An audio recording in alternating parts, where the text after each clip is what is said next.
Coming up on this Tuesday edition of Daybreak, President Park Geun-hye returns from her tour to the Middle East, in which she succeeded in broadening Korea's traditional economic cooperation with the region. The US ambassador to South Korea, Mark Lippert, is set to be discharged from hospital today after making a speedy recovery from the injuries he received during last week's brutal knife attack. Plus, German Chancellor Angela Merkel calls on Japan to squarely confront its historical wrongdoings ahead of the 70th anniversary of the country's defeat in World War II. Daybreak begins now.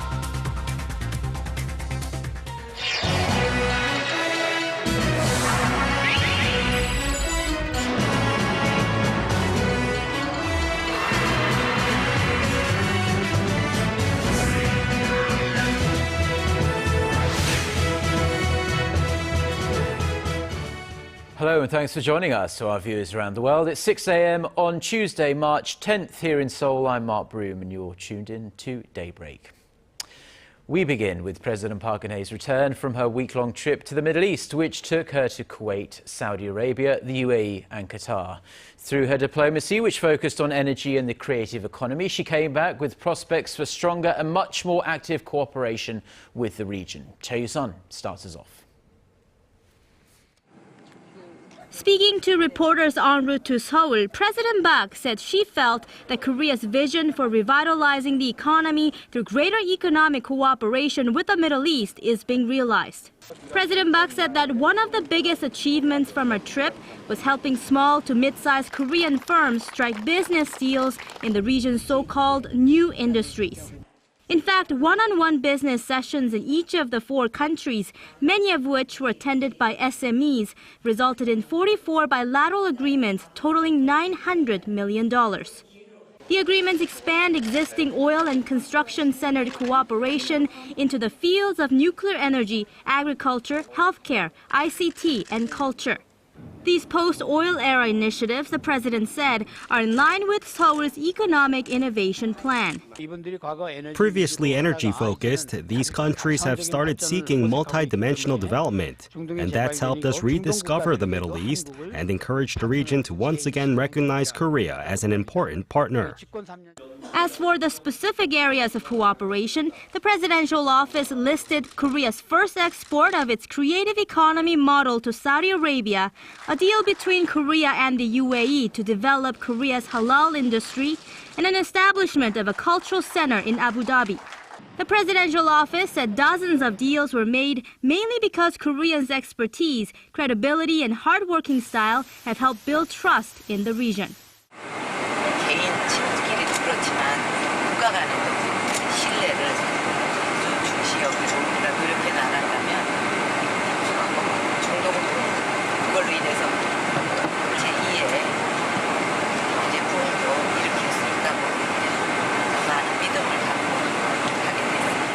To sustain the momentum, Seoul plans to monitor the progress of the deals with these 4 countries and boost cooperation to ensure they are implemented. Chae-Yusun, Arirang News. And immediately upon arriving back in Seoul, President Park went to visit US Ambassador to South Korea, Mark Lippert, who's making a fast recovery from last week's appalling knife attack. He's expected to be discharged from hospital this afternoon. Hwang Sang-hee reports. Doctors say Ambassador Lippert will likely be out of the hospital by Tuesday afternoon. The U.S. envoy needed 80 stitches on his face and arm following a brutal knife attack last week in central Seoul. We are planning to remove half the stitches this morning and the other half tomorrow morning. If there's no problem, he will leave the hospital tomorrow afternoon. The 55-year-old assailant, Kim Ki-jong, who is now under arrest, was protesting the ongoing joint military drills between Seoul and Washington. The attack raised concerns about whether it would leave a dent in relations between the 2 allies. But President Park Geun-hye, visiting the ambassador on Monday, said his handling of the incident had strengthened the alliance.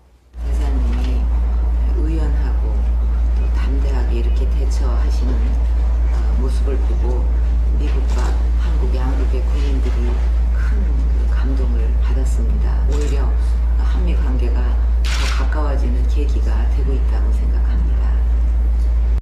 President Park headed over to the hospital upon her return from the Middle East, saying she was saddened by the news since she too was a victim of a similar attack back in 2006. The doctors treating Ambassador Lippert say he is in good spirits and eager to get back to work as soon as possible. Hwang Sang-hee, Arirang News. Now, one of the most recognizable faces in the North Korean leadership, Chae Ryong-hae, Secretary of the Workers' Party, appears to have been demoted.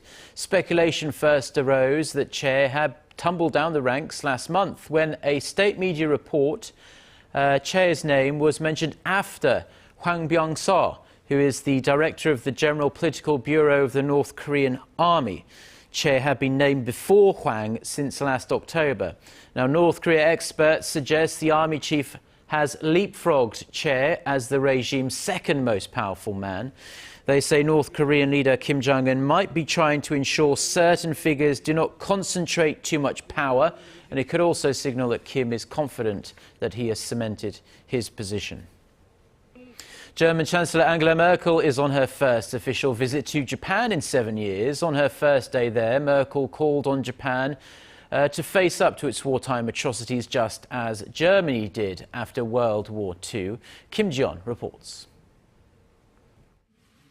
German Chancellor Angela Merkel discussed Germany's reconciliatory efforts after World War II on the first day of her two-day visit to Japan. At a joint press conference with Japanese Prime Minister Shinzo Abe on Monday, Merkel said Germany's reacceptance by its European neighbors following the war was possible because it has squarely faced its dark past. Merkel said that her country also made sure that the Nazis' horrendous acts would never be overlooked by history, something she regards as a precondition to reconciliation. France, for example, was willing to approach Germany after World War II. The European Union we have today is in fact the product of such a reconciliation process because after centuries of wars, the Europeans said, "We want to be united. It is our luck that we are united, which led to a stable peace order." Her remarks come at a time when Japan has been receiving strong criticism from Korea and China over inadequate acknowledgement of its wartime atrocities. Tokyo faced harsh backlash after it attempted to review past apologies that were made over the forced sexual enslavement of Asian women during World War II, including the landmark 1995 Murayama Statement. Also, Japanese school textbooks have long been accused of whitewashing the country's past aggressions in Asia.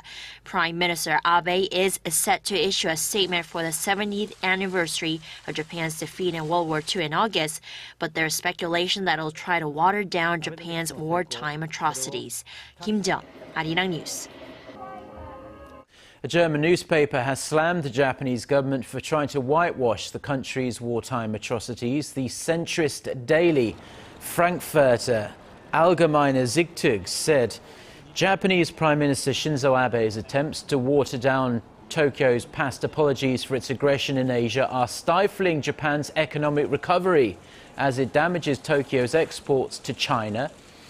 It also says the Abe administration's behavior serves to bring Korea and China closer together. Now, Abe will issue a statement in August this year to mark the 70th anniversary of Japan's surrender in World War II. Meanwhile, Dennis Halpin, a visiting scholar at the U.S. Korea Institute at Johns Hopkins School of Advanced International Studies, also warned of the rise of historical revisionists in Japan who think their country was the victim in World War II. Nearly a year has passed now since the sinking of the Seoul ferry. It was a tragedy that left more than 300 people, most of them high school students, dead or missing. And now efforts to honor the victims have continued even beyond Korea's borders, where in the United States, 2 of the victims were awarded a special prize for sacrificing their lives to save others. Kwon So-ah reports. It's a medal they will never wear. 2 young women who sacrificed their lives to save passengers on the ill-fated Seoul ferry were awarded gold medallions at a chapel in Philadelphia on Sunday for their acts of bravery in last year's disaster. Choi Hae-jung was a teacher at Tanwon High School, which is where the more than 320 students on the ferry were enrolled. They were on a class trip to Jeju Island.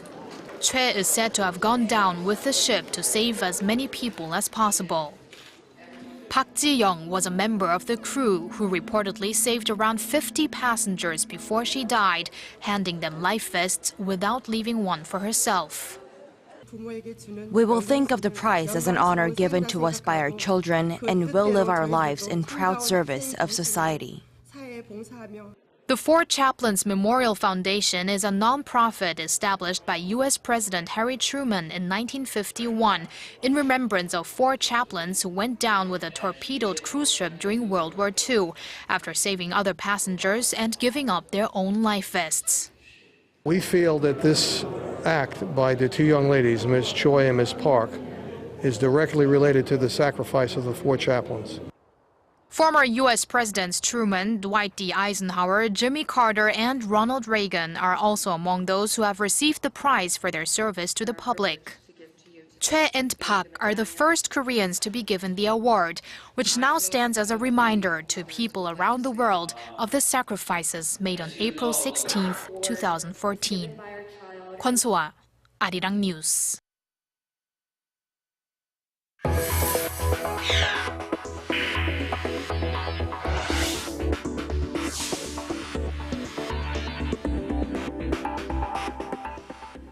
The Korean government is planning to focus on boosting domestic demand in the first half of the year amid deflationary pressures.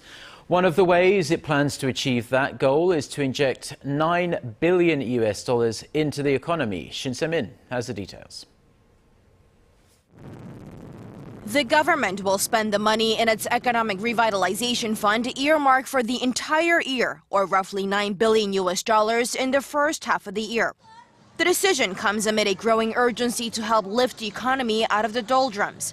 The money is from the $41 billion revitalization fund set up by the Finance Ministry last year, according to the ministry official. The nation's economic outlook is still foggy. The latest corporate sentiment index hit a 6-month low last month as local companies are anxious about the unfavorable business conditions. And the consumer sentiment index? It's still lower than the level recorded last May, right after a drop in consumer sentiment following the Seoul ferry disaster in April. The state-run Korea Institute of Public Finance says that allocating a larger chunk of the fund in the first half of the year will help grow the economy by 0.23 percentage points as opposed to dispersing it evenly throughout the year. With the move, the government hopes to garner investment, create more jobs, and stimulate domestic spending to prevent the economy from falling into a deflationary period. The government also said that it aims to carry out structural reforms while pressing large conglomerates to raise the minimum wage to revive the economy. Finance Minister Choi Kyung-hwan has repeatedly emphasized the need to raise the minimum wage. But not everyone seems to agree, as Samsung Electronics, considered a key player in corporate Korea, has recently decided to freeze its wages. Shin Se-min, Arirang News.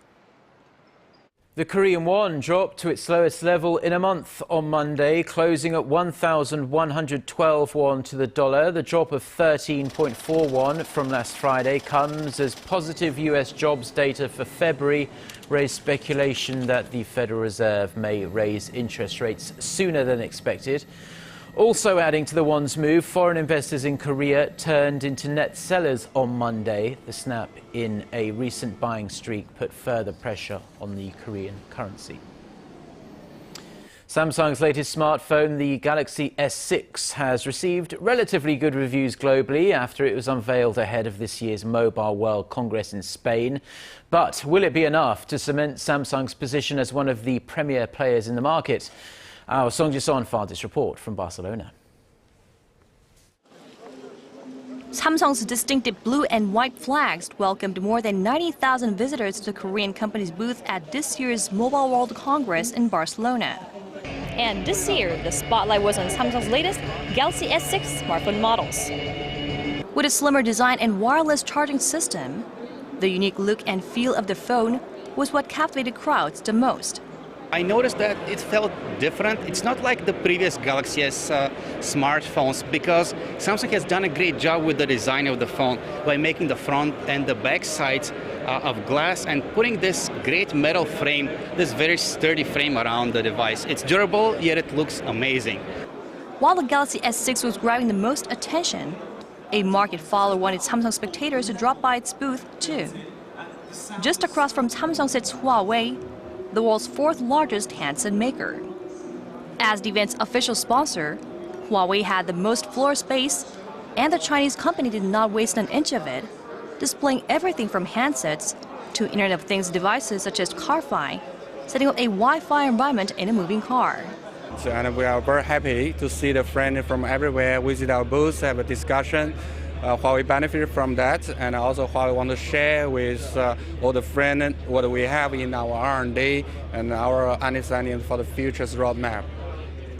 Huawei also unveiled its first smartwatch, and while its features are not as advanced as those offered by its Korean rivals, the company is expected to gain ground quickly, as 13% of its annual revenue is pumped back into R&D. That's double the 6% Samsung has set aside for R&D over the past 2 years. Market watchers say Korean manufacturers like Samsung and LG are going to have to up their game if they want to stay at the peak of the global market. 송지선, Arirang News, Barcelona.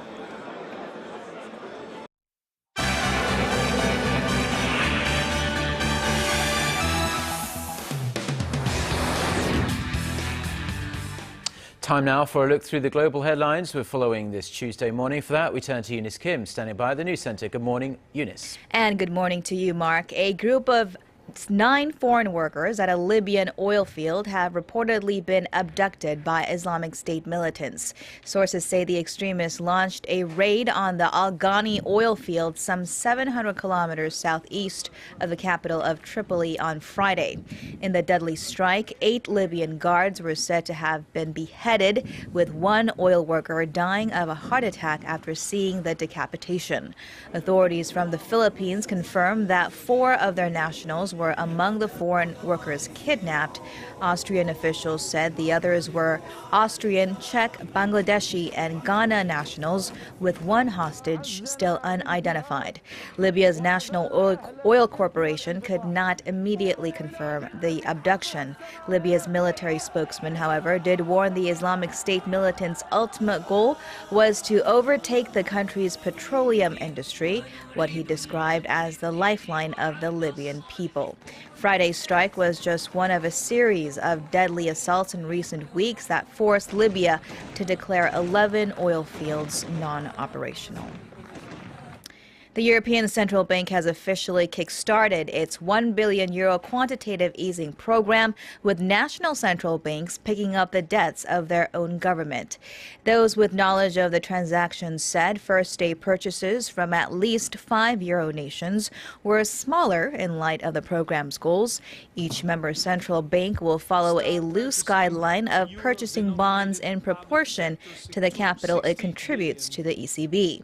The euro fell to its lowest level against the U.S. dollar in 11.5 years on Monday, ending at $1.08.5, spurring talks of euro-dollar parity.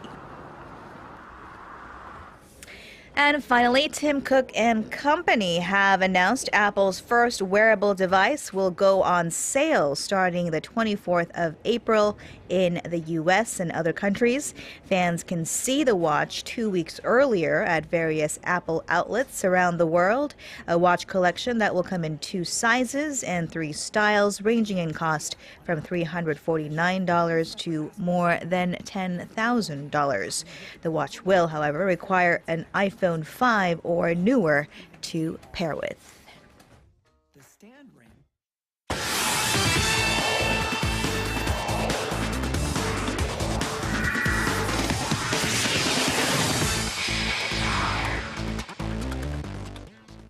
And a good Tuesday morning to you all as we kick things off with the 2018 Pyeongchang Winter Games, as the organizing committee chief Cho Yang-ho held a press briefing on Monday to confirm once again that there will be no co-hosting at the 2018 Winter Games in Pyeongchang.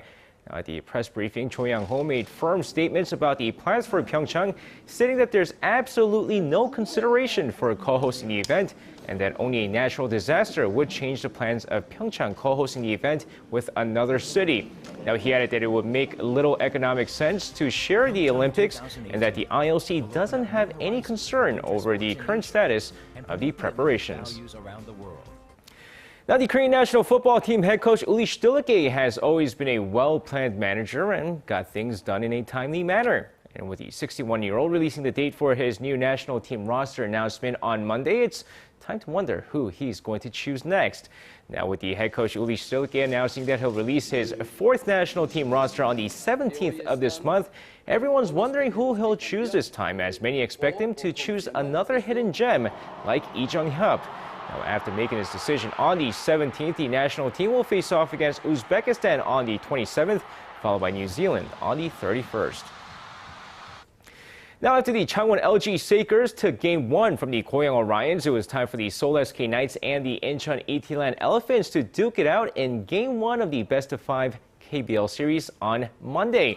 Now, ET-Land off to a great start in the first quarter of the game, outscoring SK 28-17 before SK cuts the deficit to 43-36 going into halftime. With the big difference maker in this game, ET-Land setting a new playoff record for the most threes in a single game with 14, with big man Ricardo Powell putting up 18 points and 9 boards as ET-Land runs away with Game 1 with a 87-72 victory. Now, when Pittsburgh Pirates slugger Kang Jung-ho made his debut in the KBO, he was actually initially drafted as a catcher. He quickly transitioned as a shortstop later and even played his first 3 games with the Pittsburgh Pirates at that position. Now he's trying out third base. Now, with the Pittsburgh Pirates facing off against the Minnesota Twins earlier today, Kang Jung-ho played in his 4th exhibition game, not as a shortstop this time, but as a third baseman. Now, he did go 0 for 2 after coming in later in the game as a pinch hitter in the 1-1 tie against the Twins. Now, the latest change would mean that Kang would back up his new best buddy Josh Harrison at the hot corner if he's not playing short, as Pirates manager Clint Hurdle is expected to try him at second base as well. And that's going to wrap it up for me. This has been SJ. Have a great rest of the day and see you guys again for your sports needs.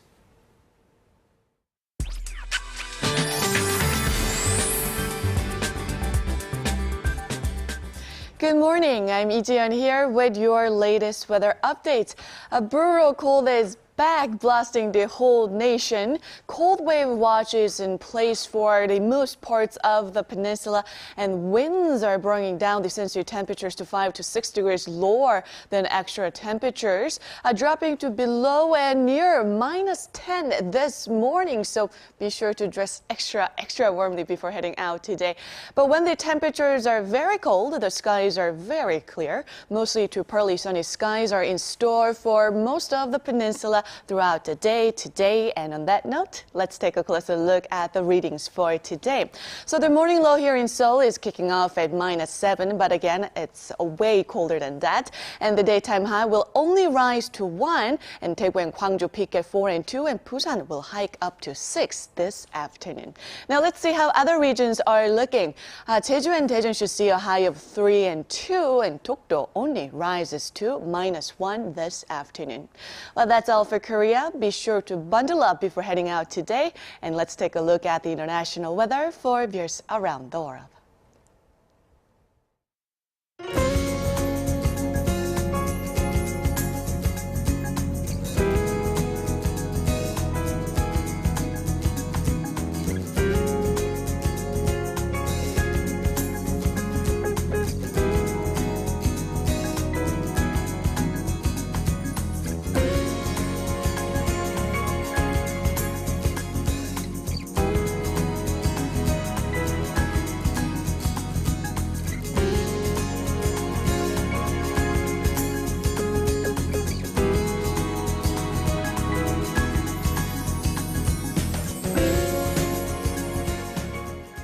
Well, that's going to do it for now. As Jiyeon mentioned in the weather, if you are heading out this morning, do wrap up as much as you can because it is absolutely freezing, especially with the wind chill. We're going to have to wait a little bit longer for spring, it seems. Korea Today is coming up at the top of the hour.